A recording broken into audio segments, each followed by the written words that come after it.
7:15 de la tarde es momento de revisar toda la actualidad internacional y geopolítica, es momento de analizarla. El foco, como gran parte de esta semana, sigue estando en Estados Unidos, ya no tanto el cierre del gobierno y su reapertura, sino las novedades arancelarias. Y es que, como les anticipábamos, Suiza ha logrado una rebaja arancelaria del 39 al 15%. También la Casa Blanca ha anunciado que bajará los aranceles a varios alimentos importados, como es el café, los plátanos, la carne de res, en un acuerdo con países como Argentina, Ecuador, Salvador y Guatemala. No podemos olvidarnos, por supuesto, de las últimas novedades en la guerra de Ucrania. Comentamos ya todo ello con Luis Rodrigo de Castro, profesor de Relaciones Internacionales de la Universidad CEU San Pablo. Muy buenas tardes y bienvenido, Luis. Hola, buenas tardes. Bueno, hoy parece que Suiza respira algo más que ayer. Han logrado esa rebaja arancelaria del 39 al 15%. Subrayaban los funcionarios estadounidenses al principio de las negociaciones en agosto, cuando les impusieron ese arancel del 39%, el importante déficit comercial de Suiza con Estados Unidos de 40.000 millones. ¿Qué lectura hacemos del acuerdo? Bueno, pues es una política que está siguiendo Donald Trump. Él sube los aranceles, los sube hasta un tope máximo y de ahí pues va bajando porque al final a poquito que ya consiga es una ganancia, ¿no? Y él lo puede vender como que Estados Unidos está recuperando el terreno y está volviendo a ser lo que era, ¿no? Él al final está cumpliendo con ese objetivo electoral de hacer grande América otra vez, entendiendo América como Estados Unidos, pero bueno. Y lo que tenemos es esa estrategia. Lo hemos visto en el caso de China, en el caso de Europa, en el caso de un sinfín de países. Donald Trump juega con esa política de subo los aranceles. Bueno, eso evidentemente en un primer momento puede traer una serie de beneficios, sobre todo para Estados Unidos, pero a la larga, a medio plazo, sobre todo a medio largo plazo, pues esto puede ser un boomerang que se le vuelva en contra. En todo caso, esa vuelta, ¿no?, de los efectos colaterales que todo esto va a tener, pues se producirá seguramente después de la salida de Donald Trump de la presidencia. Por tanto, él pasará a la historia pues como un presidente glorioso que recuperó parte de la gloria del país, gloria económica a la que los demócratas, sobre todo con Joe Biden y con Barack Obama, que son pues como las bestias pardas, por decirlo de alguna manera, de Donald Trump y de los republicanos del movimiento MAGA, y bueno, pues estaríamos en esa situación. Estados Unidos sigue una estrategia, yo creo que es un poco peligrosa, sobre todo, como digo, a medio y largo plazo, pero bueno, a Donald Trump ya le da un poco igual, no va a seguir siendo presidente más allá del 20 de enero de 2029, cuando termina su mandato, tomará posesión su sucesor, sea quien sea, y a partir de ahí, bueno, pues él dejará un legado que es el que está construyendo en este primer año y que continuará durante estos tres. ¿Qué genera? Bueno, pues también una espiral de desconfianza en los mercados financieros, una espiral de desconfianza, sobre todo en la posición país de Estados Unidos. No todo pasa por Washington, ni todo pasa por Estados Unidos. Hay más actores comerciales y lo que puede acabar provocando también, pues, es una deslocalización, ¿no? Evidentemente, si a un país le sale más caro, y en este caso lo vemos con Suiza, será menos de la mitad de lo que se esperaba, pero sigue siendo un 15%, que es una cantidad cuantiosa. Bueno, en el caso de Suiza quizá no tiene tantas opciones, pero si nos ponemos en el caso de la Unión Europea, si a Estados Unidos se le antoja poner aranceles, pues lo más probable es que la Unión Europea, o en el caso también de Canadá, México, etcétera, pues acaben buscando otros socios más fiables, otros socios que apuesten por el libre comercio, que es la tendencia que teníamos hasta este momento por parte de Estados Unidos, un libre comercio basado no en barra libre, pero sí con una serie de estándares, y a partir de ahí, bueno, pues esos intercambios entendíamos que eran beneficiosos para todos. Donald Trump lo ha dicho, que están ya fluyendo las corrientes, los tsunamis de dólares de vuelta a Estados Unidos y, bueno, pues para financiar lo que quiera financiar, pero yo no sé hasta qué punto eso se basa también en una voluntad, bueno, de permanecer como un presidente glorioso, o una voluntad real de querer, bueno, pugnar por ese liderazgo económico, porque lo que creo que está generando es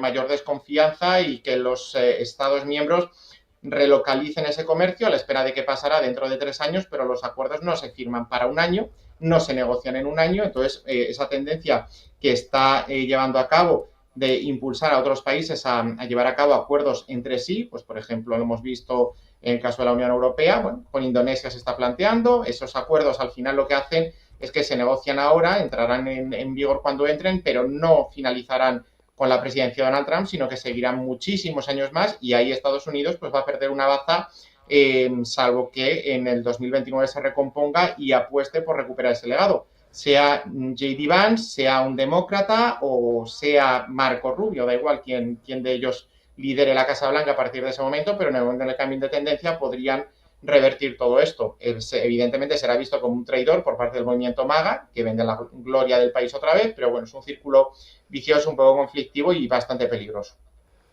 Ujú. Comentabas al principio que pues al final da marcha atrás, lo conocido con el acrónimo apodado desde abril por el columnista de Financial Times, Robert Armstrong, Trump's always chicken out, el famoso taco.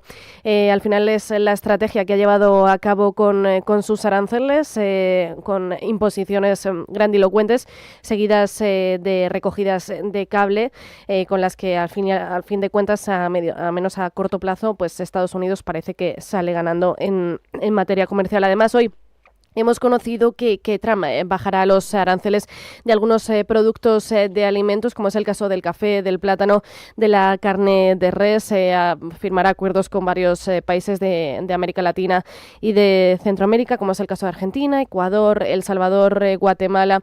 Ya ha hecho declaraciones de ello el representante comercial de Estados Unidos, Jamieson Greer, también el secretario del Tesoro, Scott Bessent. Esto ocurre justo después del triunfo electoral en los tres estados demócratas, Nueva Jersey, Virginia y Nueva York. ¿Crees que forma parte de alguna manera como la consecuencia de verle las orejas al lobo a raíz de ese triunfo demócrata?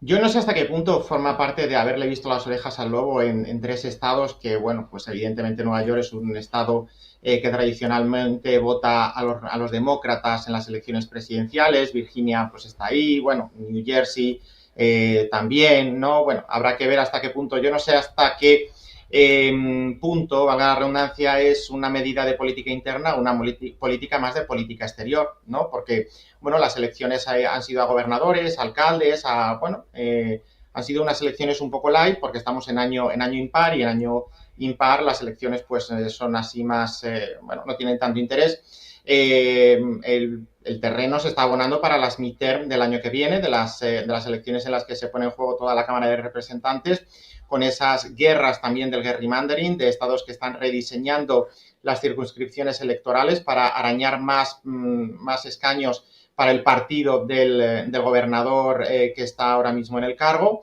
y también un tercio de los senadores. Ahí no se puede rediseñar nada porque la elección se lleva a cabo a nivel de Estado, ¿no? Y yo creo que está un poco abonando en el terreno para eso, pero no creo, no estoy, convencido de que sea tanto eso como quizá una política de balones de oxígeno o de estrechamiento de lazos precisamente para aquellos países que mayor relación tienen. Estamos hablando de Argentina, es decir, estamos hablando de Milei, estamos hablando de Bukele. Son países con los que, bueno, pues Estados Unidos se siente cómodo. Es verdad que tienen una misma visión o encajan dentro de ese mismo espacio o espectro ideológico, mejor dicho, del actual inquilino de la Casa Blanca, y yo creo que van por ahí más los tiros. Evidentemente, alguien como Boric o alguien como Maduro, pues no le va a rebajar sanciones, pero sí, por ejemplo, alguien como Milei, no solo porque le conviene tener a alguien como Milei en Argentina, por ejemplo, sino porque, bueno, pues también es una manera de ayudar. Evidentemente,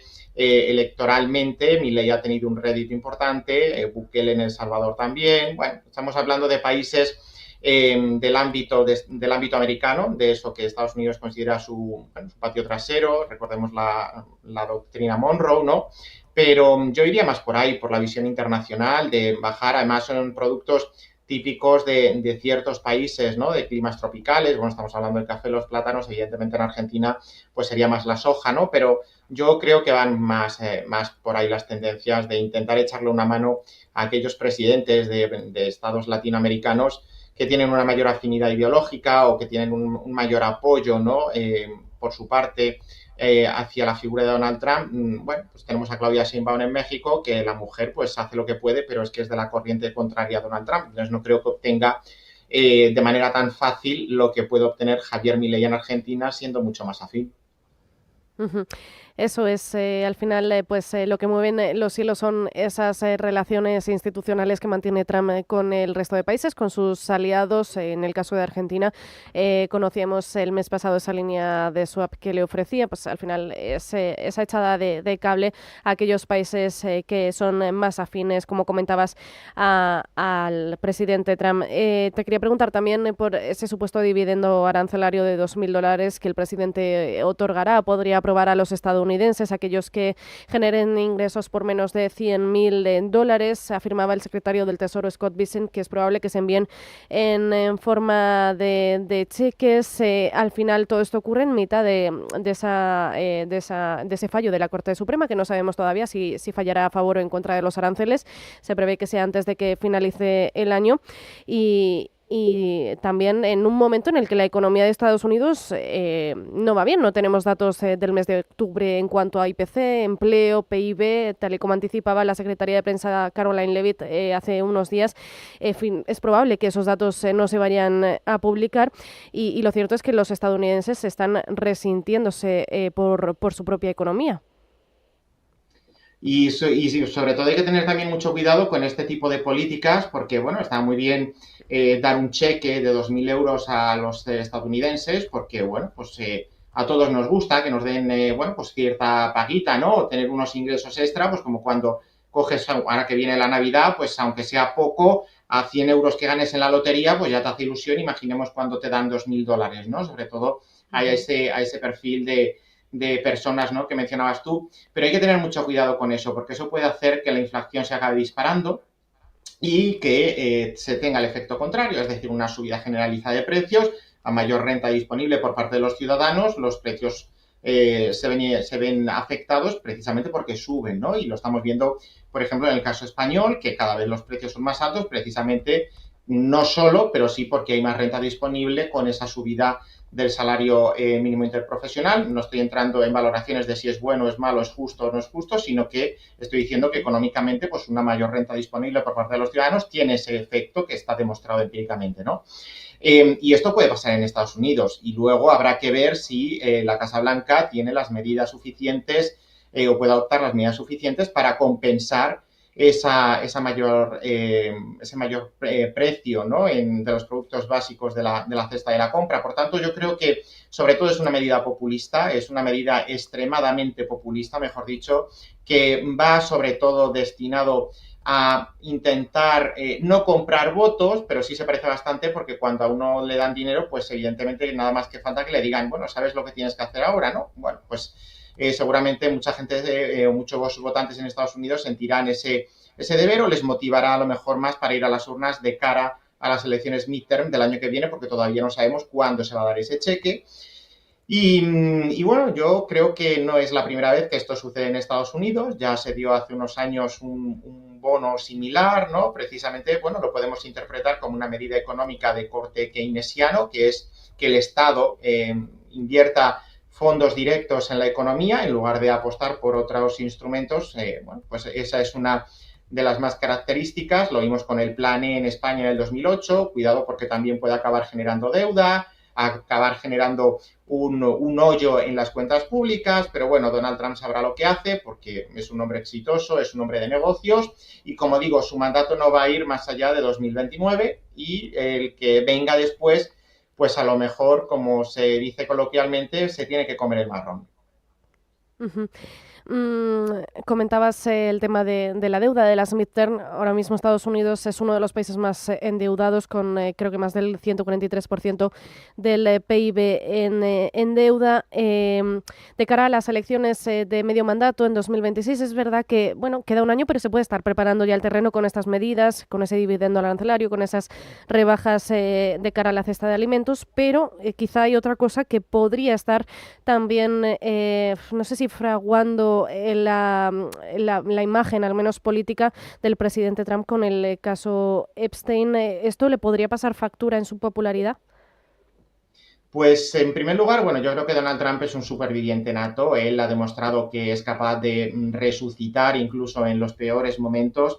Es verdad que las dos personas que podrían hablar más o menos tanto Epstein como la supuesta víctima pues han fallecido, uno la víctima incluso se suicidó, pero no están con vida, lo cual hace que al final pues estemos ante conjeturas que, salvo que aparezcan pruebas mucho más concluyentes, mucho más determinantes, pues no hay nadie que directamente pueda decir más información a ese respecto. Bueno, al contrario de lo que pasa con el expríncipe Andrés, Donald Trump a día de hoy no está en una posición tan extrema, es verdad, Donald Trump siempre pues estamos viendo esas imágenes, ¿no? Le han gustado mucho las mujeres y sobre todo cierto patrón, ¿no? Modelos europeas, sobre todo del este, bueno, las madres de sus hijos, la actual primera dama, bueno, tienen un patrón, es verdad que eso no se puede negar, ¿no? Pero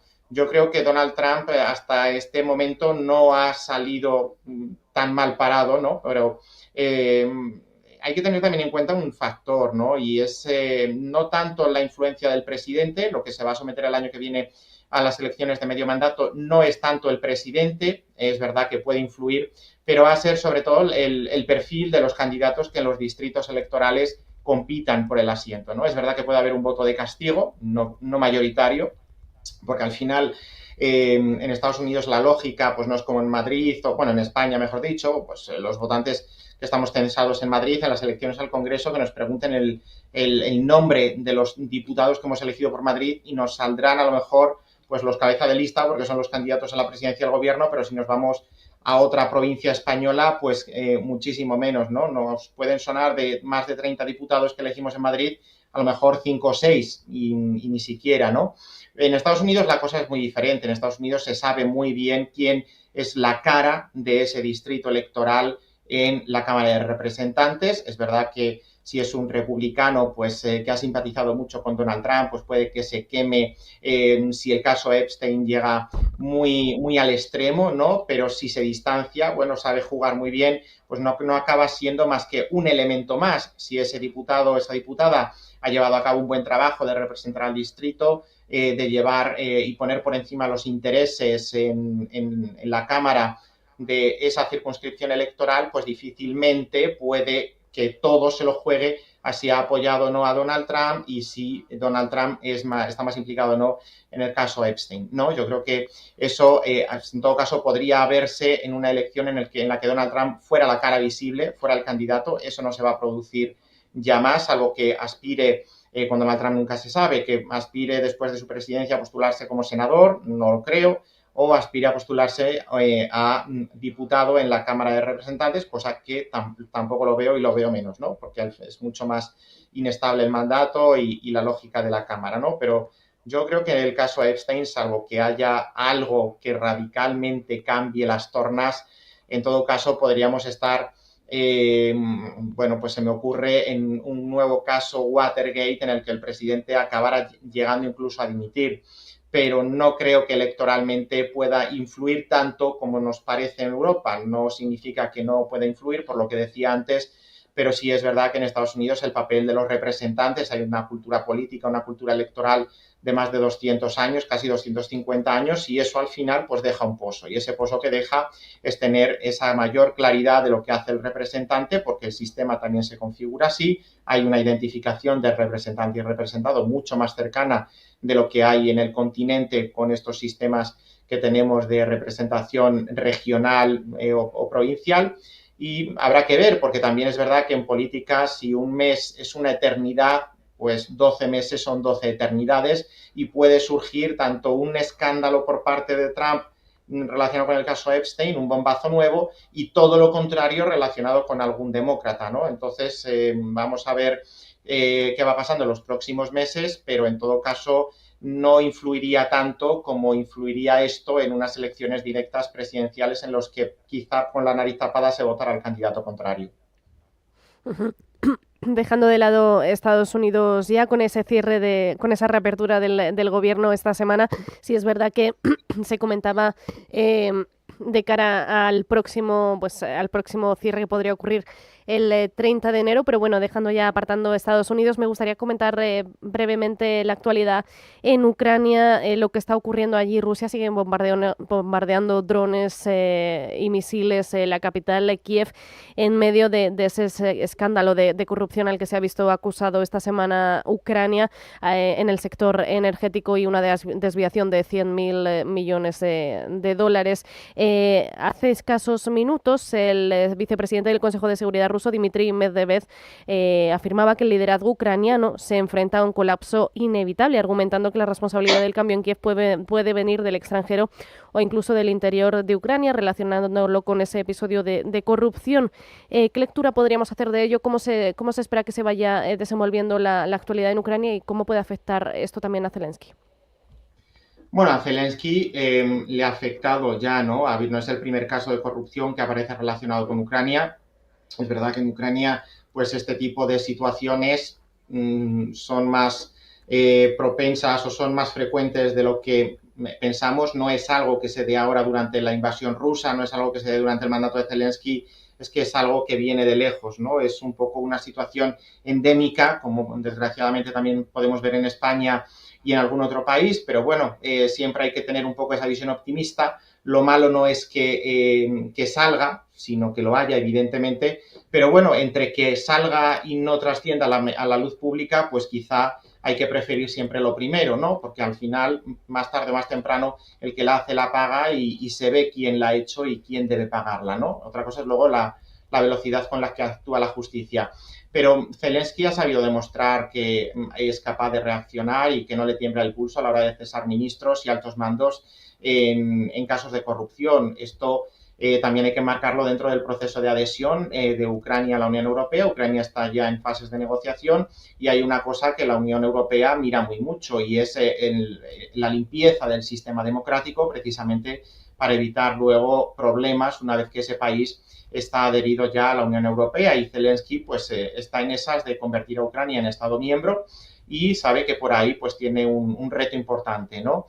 De cara a los ataques rusos, pues evidentemente con esto Rusia está demostrando que no quiere la paz, está demostrando que esas conversaciones que mantuvo con Putin, Trump en Alaska, todas esas apariencias de buenismo, de buena voluntad, de intenciones de llegar a un acuerdo, pues acaban quedando en papel mojado porque evidentemente para que las conversaciones pudieran fructificar habría que tener un gesto de buena voluntad, un gesto significativo que sería el cese de las hostilidades. Uno no puede ponerse a negociar o no puede aspirar a que el otro deje de atacar si primero quien ha agredido en primer lugar, pues sigue en sus 13 y sigue llevando a cabo esos bombardeos y esos ataques que lleva procurando Ucrania desde hace 4 años casi, ¿no? Y yo creo que por ahí tenemos esa nueva prueba de que Rusia, pues a día de hoy no quiere la paz. Sabe, es verdad, que tiene ahora mismo todas las de ganar, porque bueno, vemos pequeños avances significativos, pero mientras tanto el lado ucraniano se ve un poco paralizado, un poco impotente, porque en Occidente se empieza a discutir, pero ya llevamos bastantes meses, con esa disparidad de opiniones. Donald Trump primero decía que no, luego que sí, luego que no, luego que sí. Bueno, rapapolvo a Zelensky en la Casa Blanca, la reunión con Putin. No hay tampoco una estrategia clara, es decir, hay grietas en la posición occidental y eso pues evidentemente trasciende y se deja notar en el lado ucraniano. Pues nos vamos a quedar con estas reflexiones. Muchísimas gracias por todos los apuntes que nos has hecho, tanto en materia económica y política en Estados Unidos como en materia geopolítica con la guerra de Ucrania. Luis Rodrigo de Castro, profesor de Relaciones Internacionales de la Universidad CEU San Pablo. Muchísimas gracias y hasta pronto. Buen fin de semana. Igualmente, muchas gracias.